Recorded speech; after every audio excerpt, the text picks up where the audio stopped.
Hello everyone, in this video I will show you how to fix TEKKEN 7 crashing on startup problem on your Windows PC or laptop.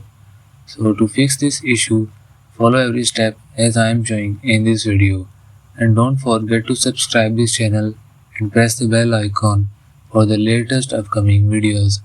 Hope so this will fix your problem.